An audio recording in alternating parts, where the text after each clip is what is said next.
La EPS indígena Anasguayú garantiza la participación ciudadana y control social de sus afiliados a través de la Alianza de Usuarios. Por eso te invita a participar y formar parte de la Alianza de Usuario asistiendo este 29 de abril a partir de las 8 de la mañana a las sedes de la EPS indígena Anasguayú en los municipios de Maicao, Albania, Barrancas, Distracción, Manaure, Riguacha y Uribia. Estaremos realizando esta asamblea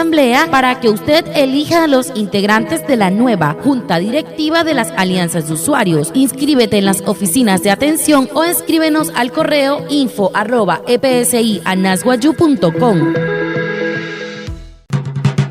TPSI kat Anasguayú sena hi renhias purein hanahia makana pushna erhet shikana irostana inte ay mahirawa kata kuat pakat pure rahana TPSI kat Anasguayú shi itai namuna wayu kana iros purein hatin wane anahusaut erhana kat natuman erhet shikana so kai 29 abril nkari chihuya kai 2022 las 8 watt tamat suru tuspia kariru Anasguayú Albania Barranca Distracción Manaure Riguacha Uribia o Tamaico o Hawaii waya pura shahi renanaria nas pushe kana tu ay mahihan kana tanahin kan sa ta yatawaka shahi rapa suru not kachuer info@epsianasguayu.com manaka.